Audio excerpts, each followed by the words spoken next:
Greetings, and salutations, all.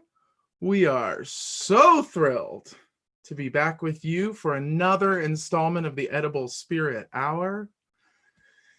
Thank you to all of you for your yummy feedback throughout this week.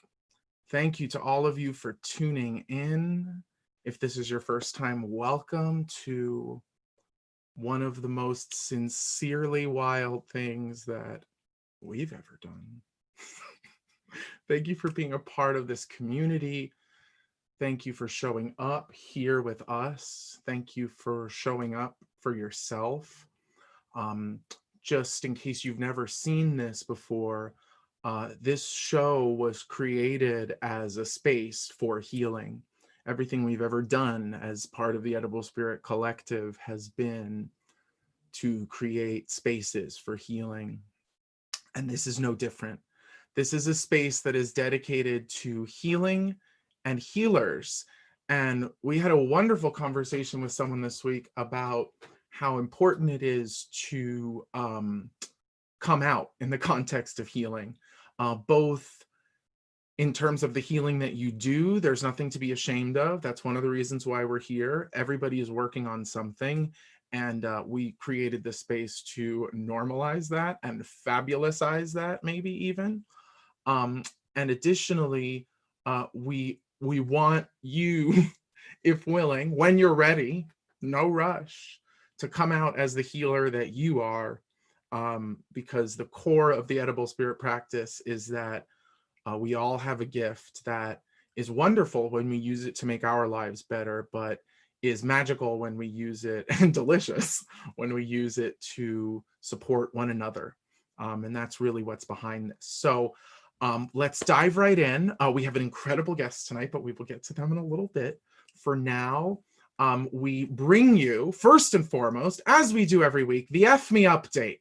Okay, this is just a little bit of a check-in with the astrology of the moment and just the vibes of the moment, because we talked to a lot of people during the week in private sessions, in group sessions, and just people, you know. I'm sure you have a network that you plug into. We do the same, and you are part of that network, and now we are part of your network. So love to take vibe checks, temperature checks, what's going on. The big news, though, first of all, is that astrologically speaking, we have quite a moment here. Let's just show you. We showed you this last week, but we're going to show you again. We have the fall equinox. The fall equinox, is that what's showing? Yeah. So this is the chart for the equinox. And it is... you'll see here, this was on the 22nd, the day that the sun went into the sign of Libra. The main stuff that's going on that we're thinking of right now, though, is this Pluto and Saturn Capricorn conjunction. And then additionally, Mars retrograde, which is happening over on the right-hand side of the chart in that little wheel that's the 6 with the sign of the ram. That's the Mars retrograde. The flavor of the month is really these big planets, Pluto, Saturn, and Capricorn, representing enforced change, evolution, death, destruction, and ultimate rebirth. But then really zeroing in on Mars retrograde as the planet of energy, passion, desire, drive, anger even, right? And we have Mercury retrograde coming up in October, and that will last us through until November 3rd, until Election Day. But this influence of Mars retrograde will be taking us all the way through to November 13th. Hi, everyone. Hi, Ichigo. Hi, Marianne. Hi, Rob. Hi, Sue. The Mars retrograde will be lasting us all the way until November 13th. So if you've been feeling, what does Mars retrograde feel like? If you've been feeling frustrated, if you've been feeling spastic, if you've been feeling angry, if you've been feeling like you want to do everything and nothing, if you feel like you want to bang your head up against the wall or crack some skulls open, you know, probably has to do a little something, well, with all of the things that are going on in the world, but it also probably has to do with Mars retrograde.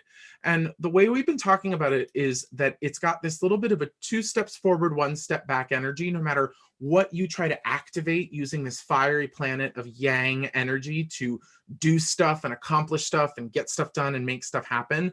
Really, like, no matter what you try to do with that, it's going to be challenging. And yet there's wisdom there, right? If you remember to watch yourself and watch your temper and watch your energy and watch your anger, watch what depletes you, watch what gives you life, watch what makes you raring to go. It's like, it might be a really frustrating couple months, but our feeling is once we get to November 13th, we're going to be like, whoa, there was progress here, and hopefully a whole heck of a lot of progress. But there's this urging that we've come up with a lot of our clients that we've been working with this week. It's like, don't back down. Keep pushing. You know, the Mars retrograde is going to be trying to send that forward moving energy of yours in reverse so that you can learn about the nature of your own force as it, you know, dick whips you in the face. So, like, be cognizant that no matter how hard you push, there's going to be a whole lot of pushback. And if this isn't a metaphor for like everyone and everything right now, you know, this energy is palpable, it's out there.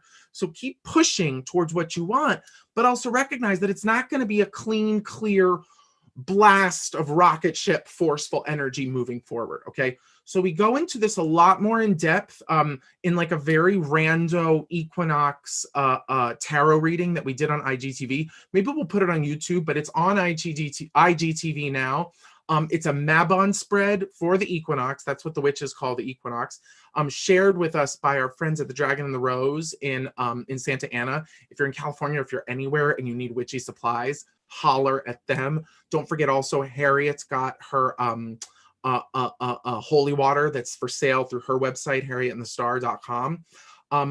But also the tarot, the spread that we did on the equinox was designed by, oh goodness, something with the moon, but it's on the IGTV thing. So we give them credit. I just can't remember the name right now. I meant to write it down, forgot to do it.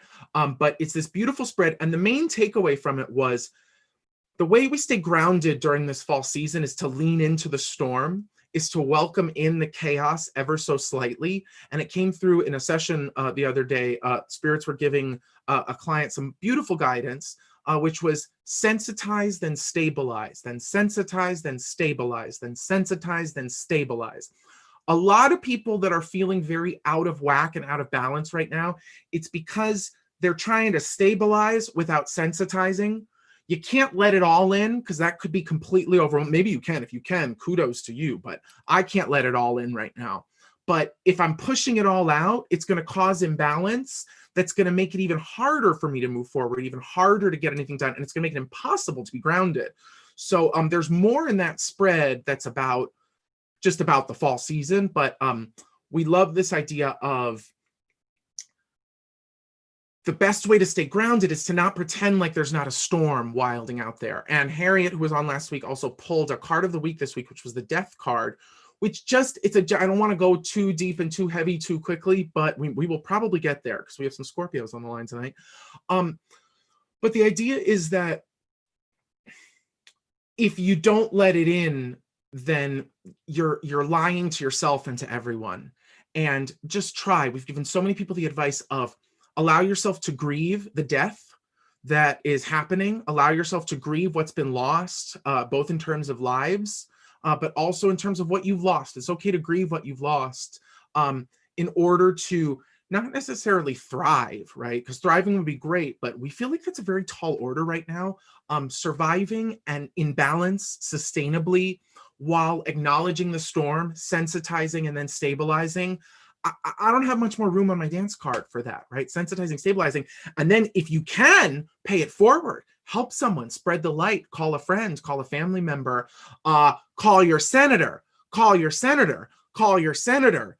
There was this beautiful piece of news too, which is just very exciting. This has been giving us life this week, that more young people than ever have volunteered to be poll workers. So if you are a young person watching this, or if you're an old person watching this, as long as you're safe, right?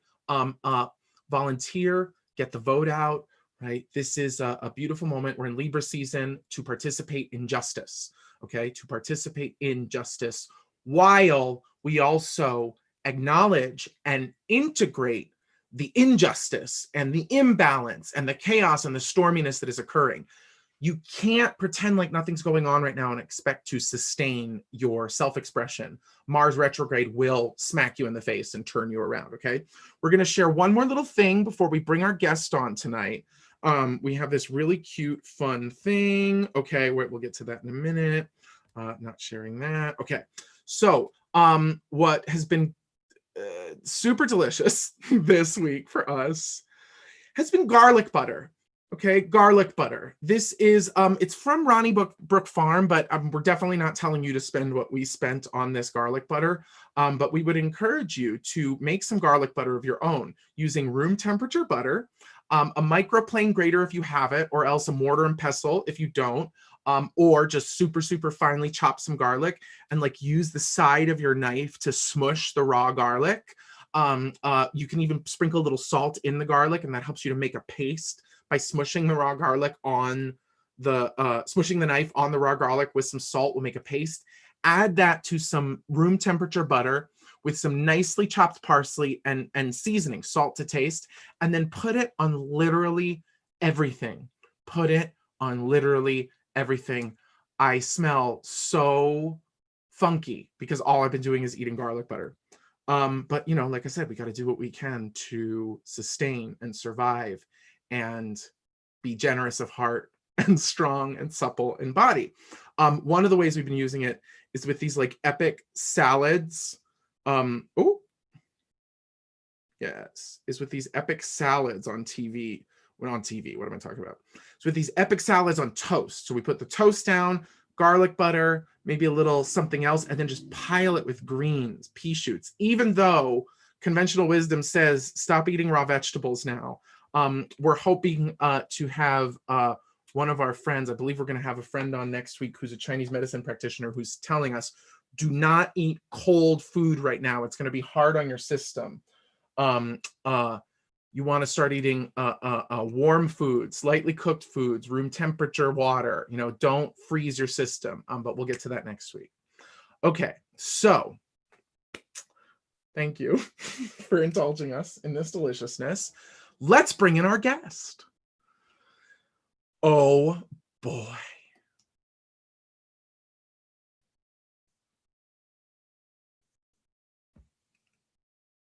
Hi. Welcome. Hola, hi, so good to see you. Oh my God, so good to see you. Tell us where you are because it's very exciting. Right now, I am in Tepoztlán, Mexico, which is about an hour and a half south of Mexico City. And it's a mountain vortex. So I'm surrounded by mountains and trees. It's raining right now. So I'm wearing my unicorn onesie. So important. You got to stay soft and warm in a world that can sometimes get a little bit cold and a little bit rough. Well, and right before you came on, we were talking about how as we move into the fall season, one of the ways that we cultivate balance is by not eating as many raw and cold foods, moving away from cold veggies, you know, no more sushi, warm water teas instead of bubbly things and ice things. So totally of the moment. So thank you, Madre, for coming to this today. You do us such a great honor of being here. As we were telling the listeners and viewers, this space was created to make a safe space for healing, but also to share healers with people and their medicine and their practice. So the way we like to begin with each of our guests is to ask a question that is, how are you healing? Okay, and we want to know both how you are healing yourself, what you're doing in your own practice, but also how you heal others. Tell us about your lineage. Tell us about your magic. Tell us about it all. Thank you. First of all, thank you so much for inviting me. I'm so honored. And right now I'm healing just by looking at you. I'm really loving all the purple and pink in the background. I love the tiger shirt, the purple nails. Oh my God. Yes. How do I heal? How am I healing? Something that's coming up for me a lot lately is joy, connecting to my joy. What brings me joy? When am I giving away my joy? And how am I engaging with my joy? Mm. And for me, what brings me joy is being in nature. I love being surrounded by nature. I actually have a hard time being in the city now. Mhm. Um, Same, same. We and did not meet with you in a mountain vortex and with me in the Catskills, you know? That was not how we no, met. no, I think we met in Los Feliz. Yes, Yeah, we met on Sunset Boulevard, honey. Los Feliz, which translates to Feliz means joy in Spanish. So we were opening that joy portal back then. Absolutely, absolutely. You know, it's part of what I want to get into with you too. I mean, I won't go there right away. Well, I do want to go there a little bit with you. You know, I've known you for a little while, for several years, and have only seen you intermittently, but I feel you've gone through a tremendous transformation since I first met you, and the magic that flows from you now is it's weird. It's like it's always been there. I feel like it was always there with you, you know, but there's it it's all I can see anymore. Like I remember when I met you, you had a different name. When I met you, you had a different vibe, you know, and yet, and I can totally relate to that, to this idea, you know, and it even goes back to joy, right? That there's this idea that joy is not just something that we arrive at, or not even something that we cultivate or get to, but that it's actually a key component of who we are. And that if you take everything else away, there you are existing, aware, and just bubbling over with joy. Does that resonate with you? Yes, yes, absolutely. And thank you for acknowledging that. And yeah, I feel like when we met, I was definitely in a different place in my life. Mm-hmm. And I'm a Scorpio, so you know that we go through like death and rebirth like constantly. And we were talking about death right in the very beginning too, in terms of Harriet, who's a mutual friend of ours who was on the show last week. She pulled the death card, was her card of the week this week. And you know, it's always, sometimes people say it's the beginning, it's the ending, and so therefore it's a beginning. It is that moment of transformation. It is an ending, but it's also a beginning. So yes, Scorpio sun here too.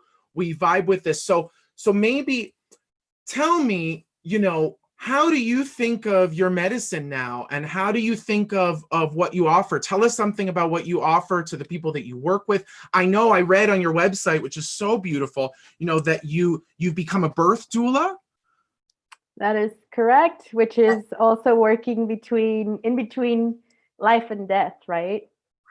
I have a friend who became a death doula recently. We're hoping to get her on the show. So how do you understand? I have theories about it, but how do you understand the difference between the two things, birth doula, death doula? I love talking about birth, so thank you for asking. And I love talking about death because they're they're the same thing. So when someone gives birth, they have to completely surrender to the possibility of dying. And in fact, there's a part of you that does die. It's like the maiden dying to give birth to the mother. So it's not only a baby that's being born at that moment, but it's also a parent, a mother that's being born. And so there's something that has uh, to die, something that has to be given up. And when I think about the death card, I also think about, you know, decay, and how in nature we see when an animal dies, it has to decay. And then the mushrooms come in and there's new life, right? That is born from that dead body. So I also feel like in our culture, we tend to think of death as something that is separate from us, something that is, you know, something that we push away. When in reality, death is this friend that is always walking beside you and is just taking you back home. A teacher once said to me that the price of initiation is sacrifice, right? And I could, as you're saying it, it occurs to me, right, that maybe one of the prices of initiation, the cost of initiation, is a death of a kind, because in order to emerge, like you said, oh, and just so the viewers know too, right, this idea of the triple feminine, maiden, mother, crone, as sort of three aspects of the goddess, right? And of the mother, the great mother, divine mother archetype, right? And I know your madre jaguar, I fully identify as working for the mother. I am a channel for the goddess. The goddess moves through me, and I pretty much only call you madre, right? because that's who I work for, you know. So but I wonder, so this idea of when you are the maiden and the virgin, that you're that maiden up until that moment of boom, now you're the mother.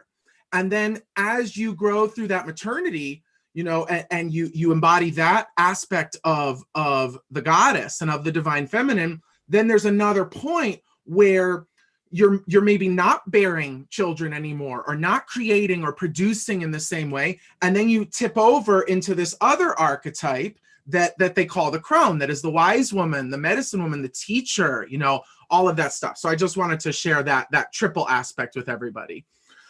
And so tell me, so tell me about that. So what is your relationship to the mother? What is your relationship to the goddess? What is your relationship to that sort of frequency? That's a question I really wanted to ask you. She's my boss lady. I work for her. I do what she tells me. I go where she takes me. And, you know, I was given the name Madre Jaguar, and Madre, it's such a big word and big term that for 6 months, I refused to call myself that, because I was like, I'm not a mother. This is too much. It's too much responsibility. And it is, you know, it comes with a responsibility. And the responsibility that came to me with the name is to be a mother, to be a protector, to be a lover, to be a space of softness in the world, and to be a presence that brings this energy wherever they go. And so I would say that the work that I do is allowing for mother, goddess, spirit, universe, whatever you want to call it, to work through me, for me to just be a channel. And for anyone that comes and wants to work with me, I'm not here to mommy you or baby you, but I am here to hold space for you to reconnect with yourself, because you are the mother too. Like, and whatever you see in me, that is also you. I'm just here as a reflection. I'm here to hold a container and to guide you to where you are already going. I have to be really honest with you, and I'm going to just say this because, you know, I feel like we met in the context of like LA spirituality, this and that. And when I met you, I was jealous of your magic. I was like, who is this highly vibratory, deeply grounded, powerful being? She's got magic that runs through her veins. And then one day, years later, I saw you as a mother, and I had gone through so much transformation. I literally felt like I had grown up and expanded to be able to hold space and acceptance for myself. And then I was able to look at you, and I swear to you, it was, we met, we did like a little circle at one point in LA. And when I saw you that time, I was just like, what? Like, I just wanted to learn. I just wanted to feel that vibration. I felt both the spaciousness, the holding, the generosity. And it's just so wild that you say this, because 100% everything in my life has changed since I opened up to this energy of the goddess and allowed her to move through me. And now I just want to be very clear. I said a minute ago, you know, when I met you, I was like, who is she? What's going on? But after all this time, I've come out as non-binary. I went through this process, and I know your pronouns are they, them. So I have a lot of theories about how the binaries can be confining doing spiritual work and to doing magical work. And so I just wanted to know, would you share with us any journey of any of your identity journey, how you've come to identify and what that process has been like, how it relates to your magic? Yes.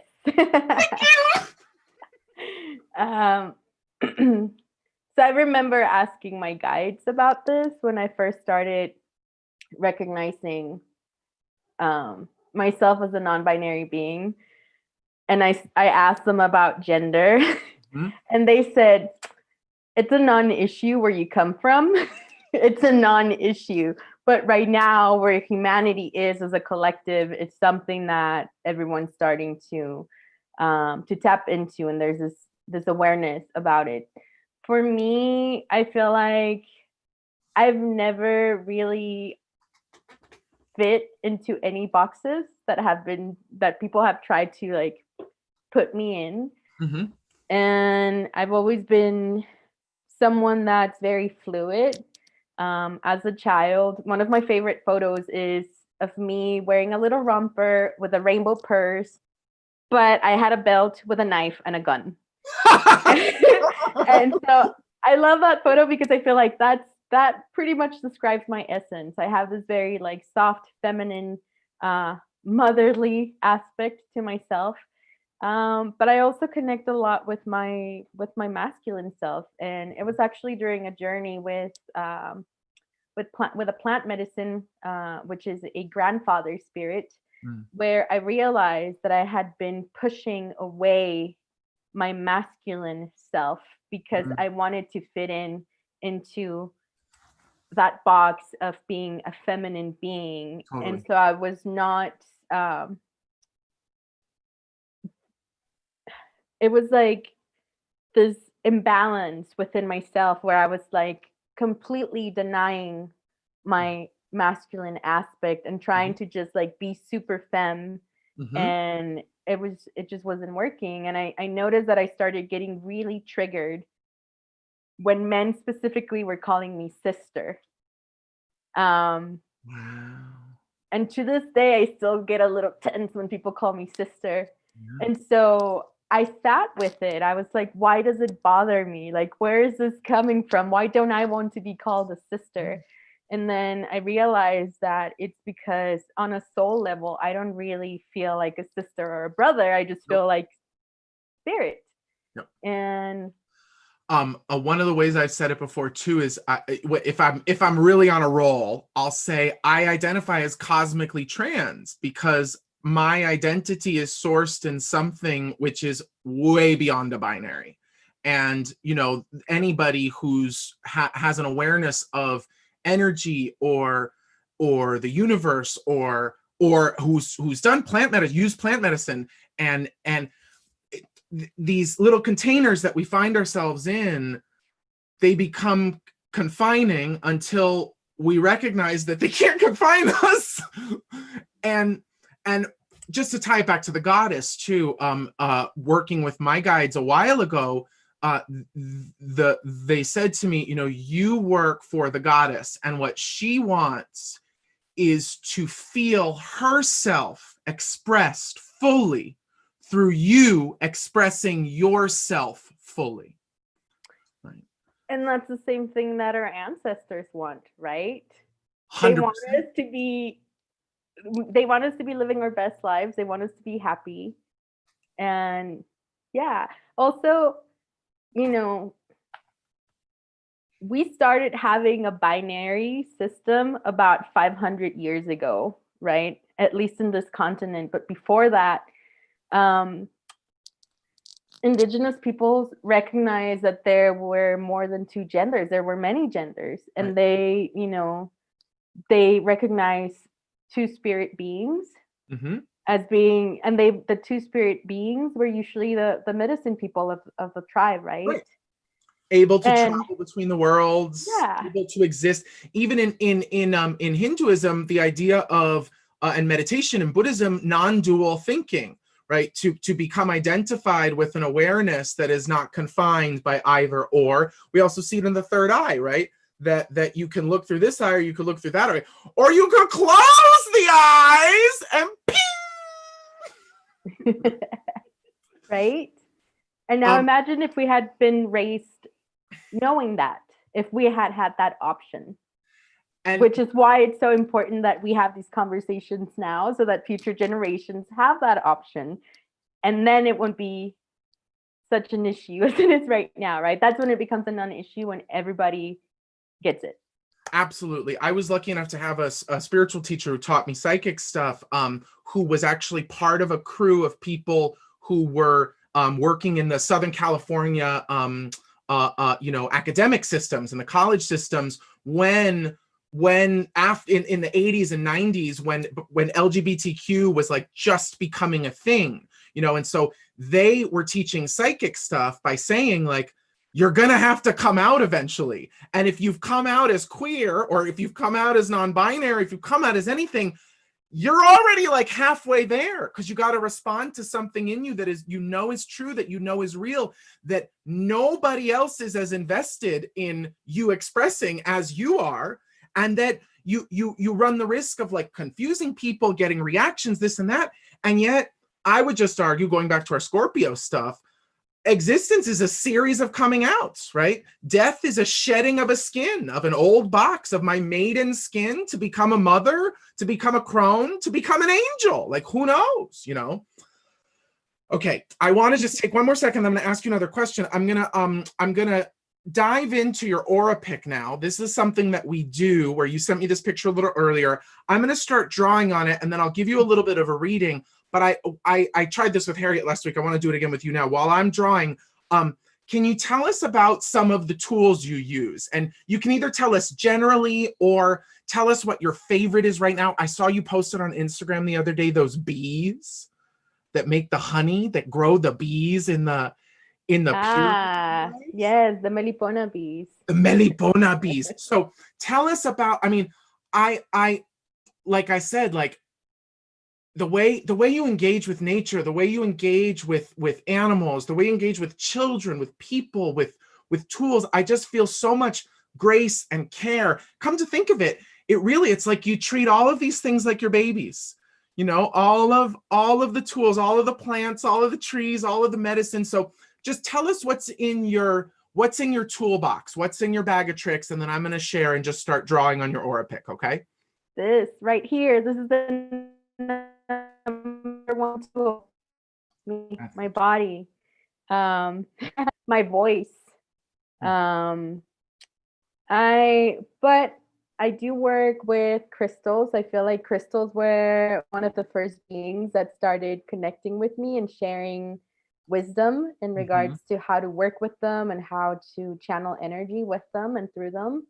And then after I started working with crystals, plants started coming in. Rosemary was the first plant ally that started speaking to me and that wanted to be in the healing room with me. Then came flowers. So if you come to see me for a one-on-one session,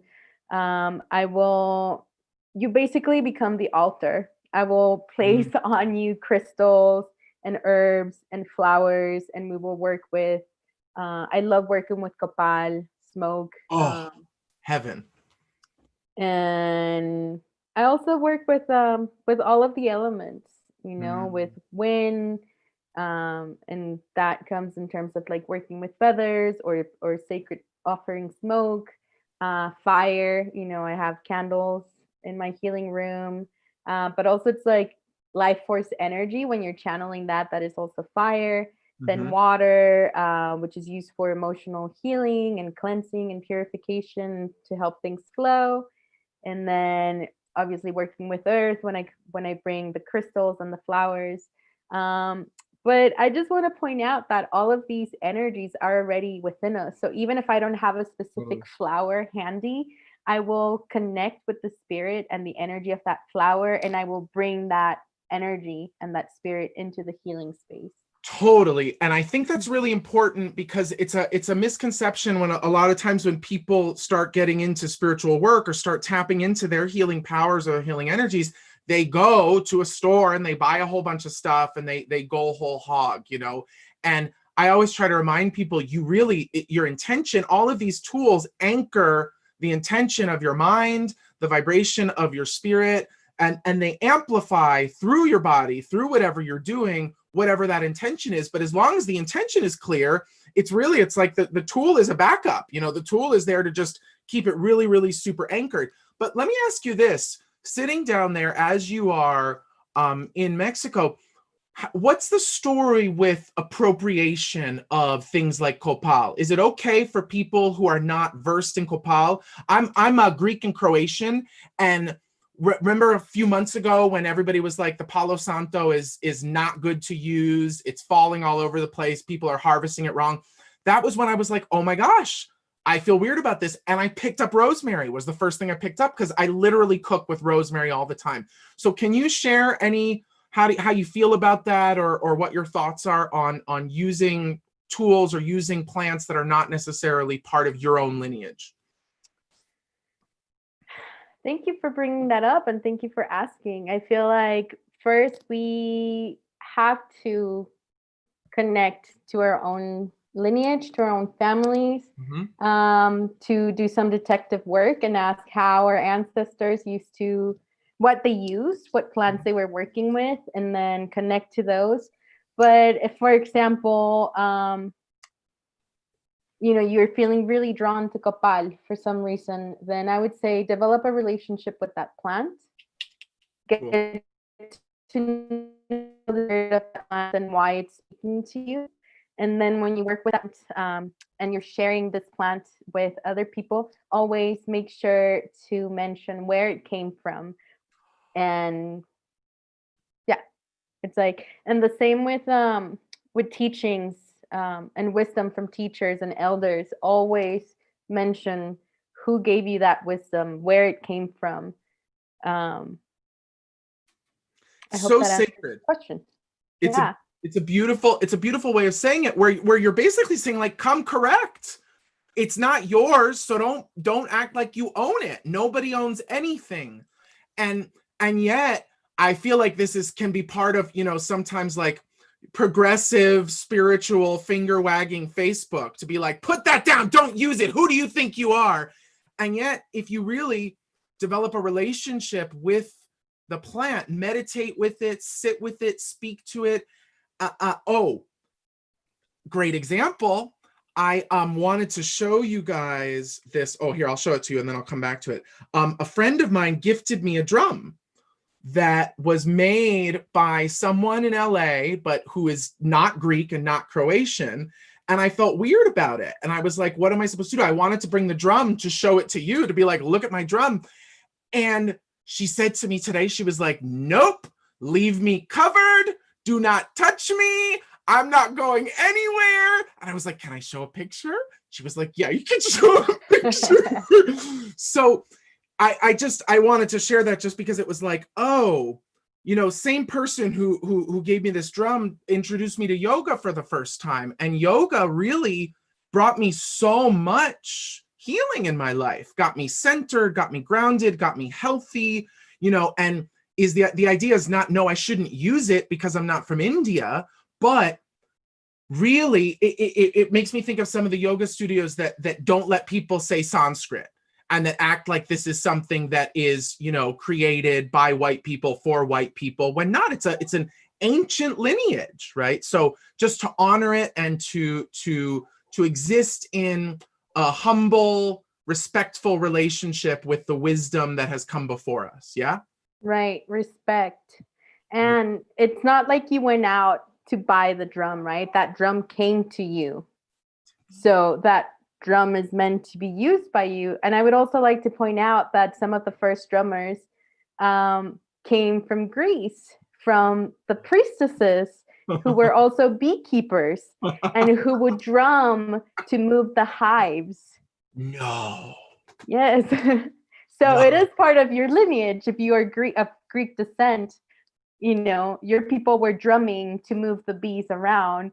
And now that we're bringing it back to the bees, Melipona bees, which are some of the new, allies that I've been working with. These are bees that have evolved to be stingless bees because they have no predators other than men.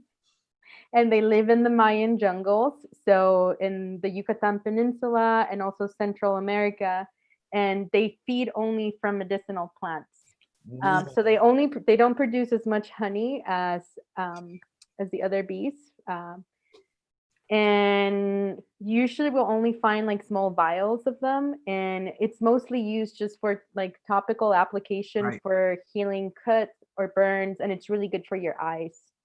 It's I've heard of manuka honey. It's kind of some like supercharged honey similar, but this sounds like next level.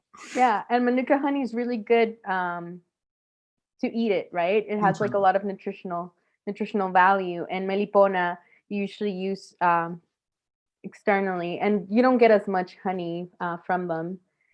So very important to take care of them. Makes sense. Okay, yes, we got to take care of the bees. So I'm going to just give you a little bit of a read from the AuraPic, just because it's a really fun one, and I can't wait to share what we got. Excited.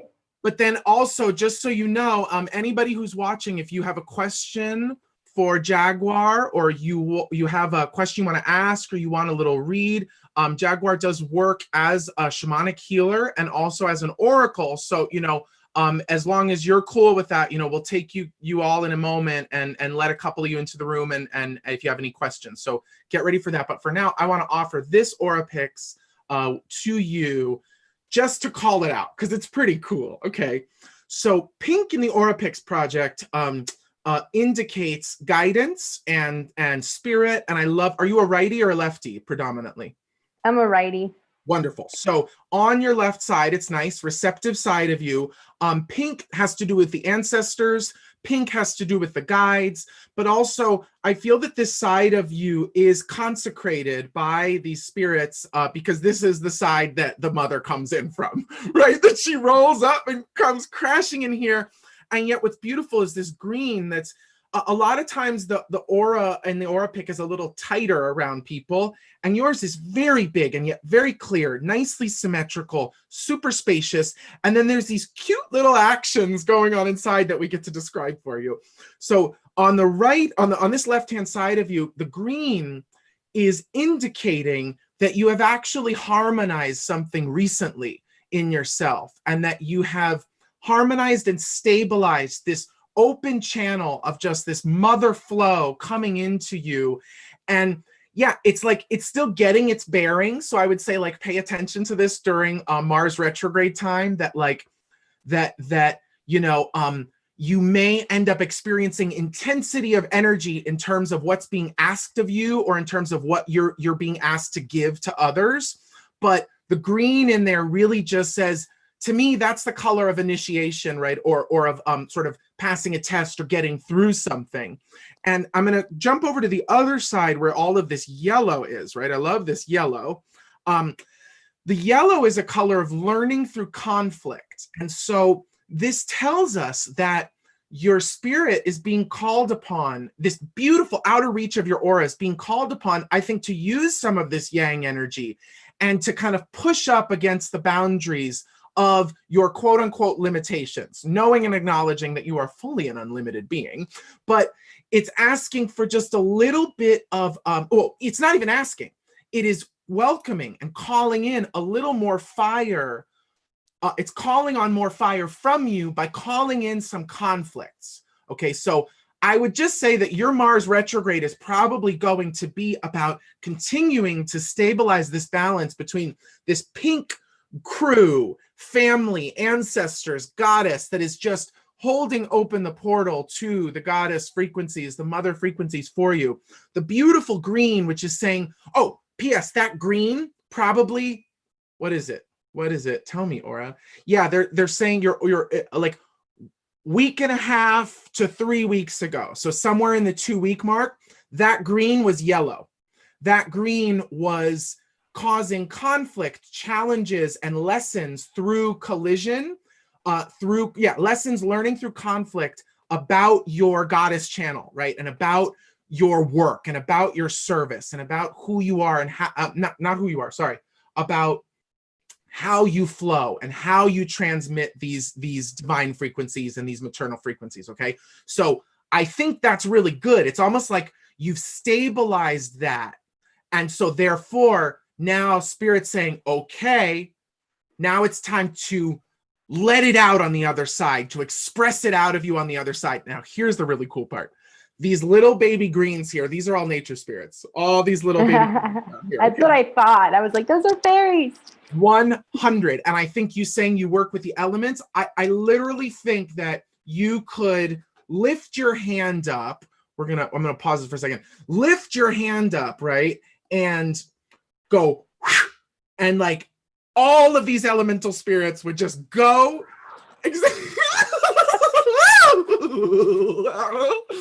Yes, it works. Even through the internet, it works. Okay. 100%. So I just really think here, it's like, even though you're being called upon to use your force a little more, don't take no for an answer. You know, respect boundaries, sure, but like low key, little more fire right now. And yet you don't have to be the one who's doing the forcing. You can stay right there in the middle and ask your helpers to help you. Ask your helpers to open the doors and open the way. And it just really feels like it's a great moment, going back to the beginning of our conversation, it's a great moment for you to really express some of this yang, forceful, mask energy, to put yourself in the places that you want to be.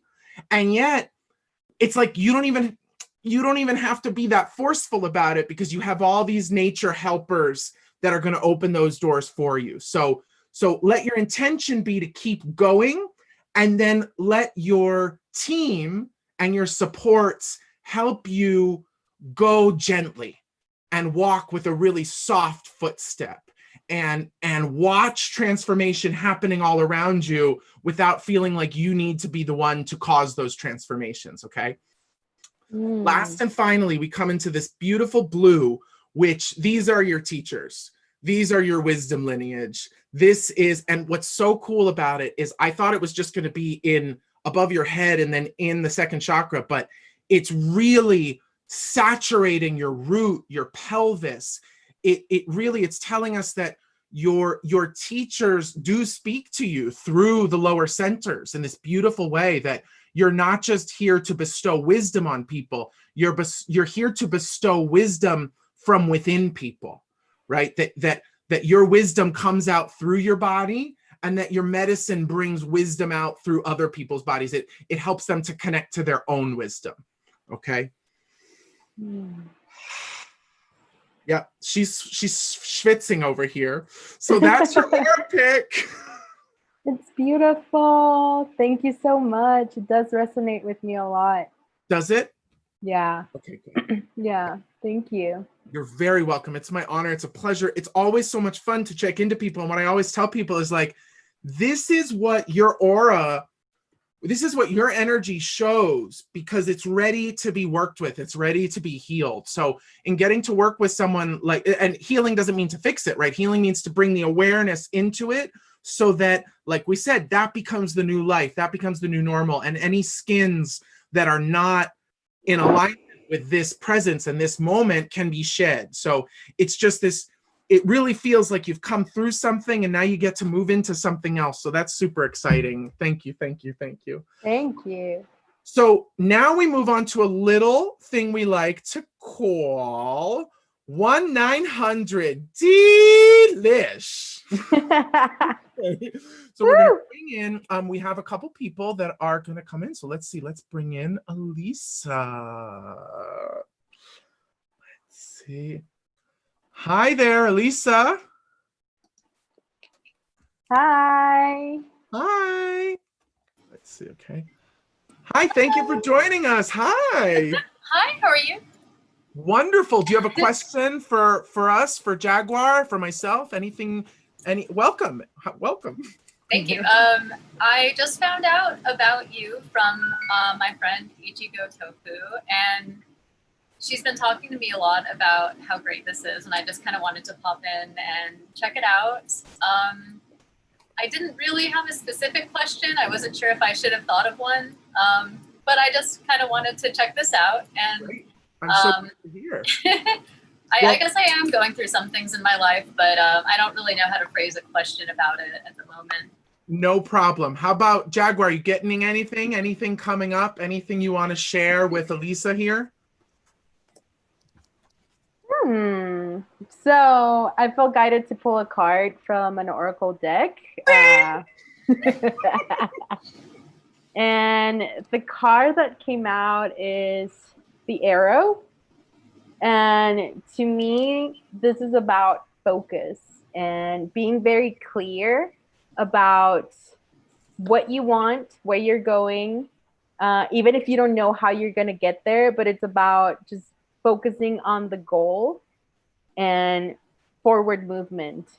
And remember that when you shoot an arrow, first you have to kind of pull it back a little bit. So it could be that in your life at this moment, there are challenges that are coming up that are doing just that. They're pulling you back because they're going to propel you forward. So don't focus so much on the challenges that are appearing in your life at this moment, but rather on the end goal. And again, even if you don't know how you're going to get there, just be very clear that that's where you're going, and then the path will appear for you. In fact, Spirit's saying that you don't have to worry about creating the path, because they are like, Spirit already knows what the path is, and they're assisting you by propelling you on that path and to be and clear. Okay, that's awesome.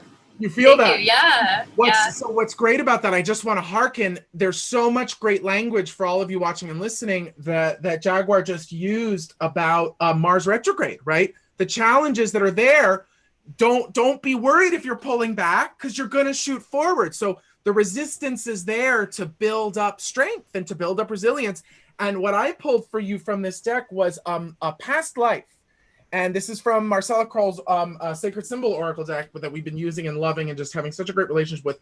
What I would say here is, without going all the way into a past life or too much pressure, is the focus is super important, because there's probably been times in other lives where you've been in a similar situation to this, where it was time to rally and time to stay focused, and you didn't necessarily, right? And so if you get overwhelmed with anxiety in these moments, try to remember that it's probably not about this moment, that your capacity, your power is very much here, and that it's more so these kind of like DNA cellular memories of how it felt to be in a similar moment to this and lose focus or lose energy or give up or something. So without putting the pressure to overperform or over deliver, there's also this idea of like, no, you know what?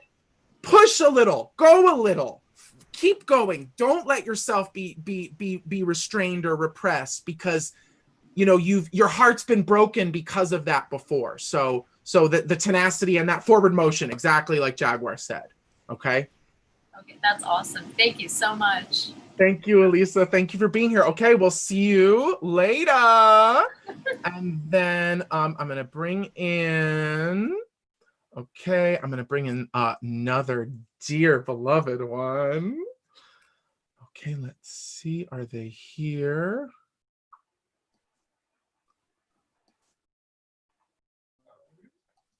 Hey, you. No. Me? Yeah. Me? Yeah. Do you have a question? Anything you want to ask us? Hi. Oh my gosh. Hi, Madre. I can't see myself. Okay, hold on. Let's see if we can get this going. You're on the big wall projected. Oh, that's awesome. Okay, hold on. It's because I didn't start my video. There you are. Hi there. It's so good to see you, Kimmy. Okay, so Jaguar, anything you want to share with Kimmy? Kimmy, do you have a question, or is there anything you want to ask or anything you want to know? No. Okay. Anything to share, Jaguar? Anything you got? Let's see. Let's pull some cards.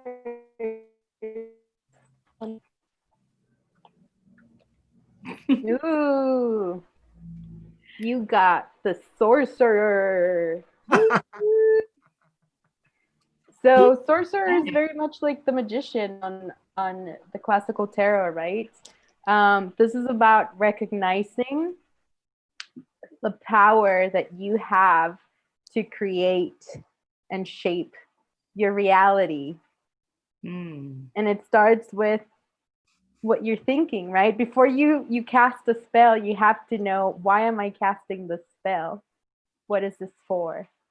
And then you make use of the elements that you already have and you reshape your reality. So this is the message here is just to let you know that you are powerful and that you don't need to be seeking outside of yourself. You just need to bring it back to you and connect to that power. Make space for it. So make space for you to connect with yourself, to listen to yourself, to feel what you're feeling. And in that, once you create space, that's when you start to receive that wisdom, that understanding, and also that perspective that is going to allow you to create something new for yourself. Thank you. You're welcome. That was awesome.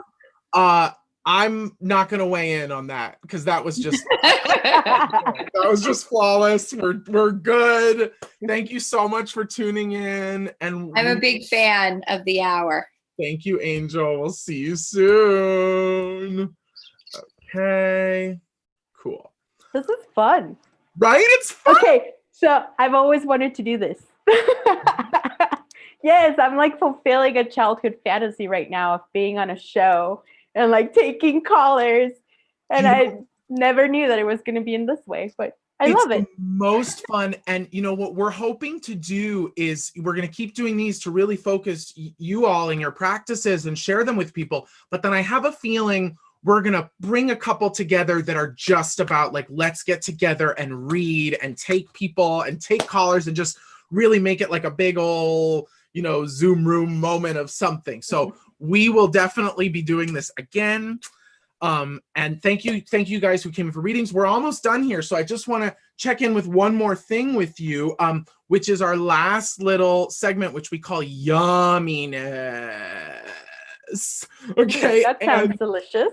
And that's what we want to know is I want to know anything that is on this earth plane, that is of this earthly realm, that lifts you up and makes you feel divine. And it can be as magical and mystical as you want, or you know, like I said to you in the email I wrote to you, it could be this video I saw of Miss Patti LaBelle making cream corn, which made me feel like have an out-of-body experience. So what is making you feel divine on this earth plane at this time? My unicorn onesie. Yes, and I love that you said it because it keeps you warm and soft in this world that can be so hard. And cold. And cold. Yeah. Hard and cold. And cacao. Oh, cacao. I'm so glad you brought that up because we did a cacao ceremony when I not the last time or one of the times when I saw you last in LA, and it was so powerful. It was so opening and centering. And so tell us something about cacao. So cacao is where chocolate comes from. It's a fruit, and you take the seeds from that fruit, you toast them, you grind them up into a paste, and then you add water, and then that's where you get chocolate, right? Mm-hmm. But the chocolate that we get at the store usually has a lot of chemicals and sugar added to it, and it kind of kills down all of the wonderful nutrients that cacao has. Cacao has anandamide, which is the bliss molecule. It also helps your body release oxytocin, which is the bonding hormone. It's what your body releases when you're hugging someone you love, or when people give birth, or when you're breastfeeding a child. And so they say that when you crave chocolate, it's because you're craving love. And cacao is the medicine of love. It's a grandmother spirit, and it's a heart opener. And that's what I felt when we did ceremony together, was just this centering and opening and enlivening. And just tell us, just because I really actually want to know this. So the difference between a grandmother and a grandfather spirit in terms of a plant spirit. I find that grandmother spirits tend to help you go inwards. It's more of like an intimate going inwards, going within, tapping in with yourself. And grandfather spirit is usually about connecting to everything, connecting to community, connecting to nature. And grandfather medicine, I usually work when I'm having conflict in the real world, or when I'm having conflict on a more practical level, like career or housing or stuff like that, things that have to do with the world. I work with grandfather spirit. And I also find that most of grandfather spirits, they're all either you are in a big group of people and you're with a fire, you're singing, you're dancing, you're eating, and you're sharing together, or you're out hiking in nature. And then with grandmother medicine is more of like going within and going on your own journey. That makes a lot of it's sense. like the yin and the yang. Right, perfect. Thank you so much for that. And I'm so glad we've been able to dance through all of these, forms, through all of these expressions and spirits and identities and genders and tools and essences. I just want to share with you all just one more time this beautiful, beautiful drum that was, this is what's giving me life. This is the yummiest thing in my experience right now, made by I can't remember his last name, but his first name, Guillermo. I got to have a better list of names next time we're here, but his Instagram screen name is Quetzalcoatl13. And that's who made this beautiful drum. And I think it's just a great example of hide. It's from an elk hide. It's got wood on the inside, prayers written on the inside. And it's this totally earthly being that when I was privileged enough to play them the other day, literally made my cells feel like they were dissolving, like made my body feel, even though I felt very much embodied, it made my body feel totally expansive and totally, so it's a very tantric idea too, right? That these things that bring us into our bodies on earth can actually take us far beyond the limits of our limitations, right? All the way into the stars. Thank you, Madre. Thank you, Jaguar. Thank you so much for being here. Your website, iammadre.com, yes? Right. Madre.jaguar on Instagram? Yes. Anywhere else we can find you? No, Instagram is like my main. That's the spot. And you do one-on-one sessions? I do, and I do all of my work can be done remotely, so it doesn't matter where physical bodies are. We can work together. Fantastic. All right. Well, thank you so much for being with us and for being here today. Thank you to all of you who have tuned in to watch, to participate, to be a part of this group, a part of this collective. Share anything that you've learned with someone that you think could use it, because the intention behind this show is to create a space for healing, for medicine that you can take with you and share with others. So this will be up on YouTube indefinitely at youtube.com/EdibleSpirit. Please, find us if you want to do AuraPics. We do those one-on-one or in groups.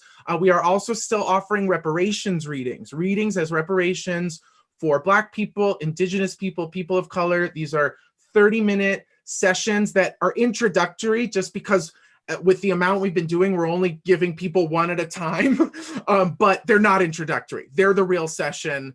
It's an Edible Spirit session. So if you're watching it and that sounds like it's for you, or if you know someone that's for, please send them to EdibleSpirit.com, Instagram at EdibleSpirit. Once again, thank you, Madre Jaguar. Thank you. Thank you for inviting me. It's been such a pleasure.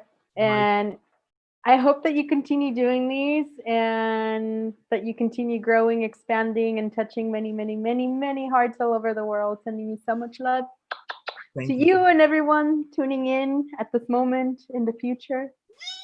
We're in a timeless spherical portal of openness.